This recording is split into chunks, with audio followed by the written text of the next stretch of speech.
जब शुभ वृत्तियों का नाश हो जाता है, सद्वृत्तियों का जब नाश हो जाता है, तो इसे साधारण तरीके से नहीं ठीक किया जा सकता है। आजकल देखेंगे बहुत सारे लोग क्या है एक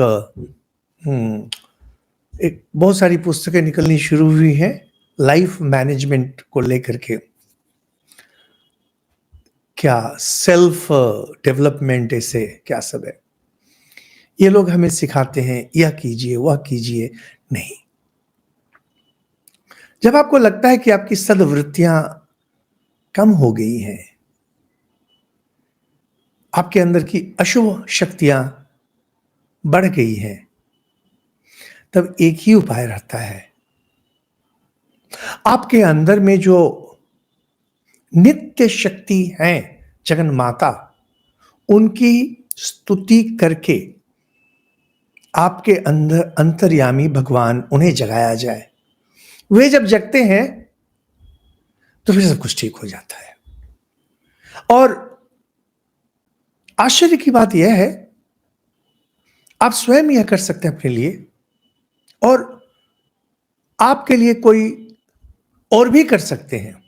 जैसे आपके घर में कोई बालक है, बच्चा, अब वो तब दुर्गा पाठ नहीं करेगा, तो उसके पिताजी, उसके दादाजी, उनकी माँ ये लोग भी अगर मन में यह भाव लेकर के कि हे जगन माता, हे जगत जननी, मेरे बच्चे का कल्याण हो, इस भाव से अगर करते हैं तो देखेंगे कुछ ही दिनों में धीरे धीरे धीरे सुधार आना शुरू हो जाएगा। और अगर सुधार नहीं आता है तो इसका अर्थ है कि और भी अधिक चंडी पाठ कीजिए, और तब भी नहीं होता है और भी अधिक कीजिए। अगर नहीं होता है, इसका अर्थ है रोग की जड़ बहुत गहराई में बैठी हुई है।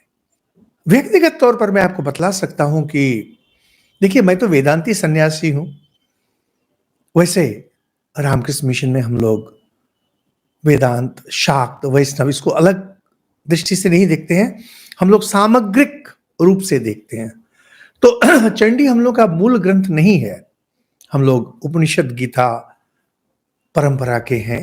तथापि हमारे अधिकतर सन्यासी दुर्गा सप्तशती का पाठ नियमित करते हैं, और यह मैं आपको अपने अनुभव से कह रहा हूं, यह बहुत शक्तिशाली ग्रंथ है। भक्ति श्रद्धा के साथ नियमित पाठ करें।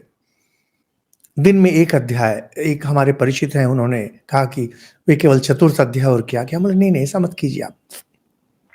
आप किसी मंदिर में गए, वहां जाकर के आप चतुर्थ अध्याय, पंचम अध्याय, एकादश अध्याय की, ठीक है, लेकिन अपने जीवन के लिए, अपनी साधना के लिए पारायण करता होता है। आज पहला, फिर दूसरा, अगर बीच में किसी कारण से रुक जाना पड़ा तो रुके रहिए, फिर जहां से शुरू होगा वहां से शुरू करेंगे।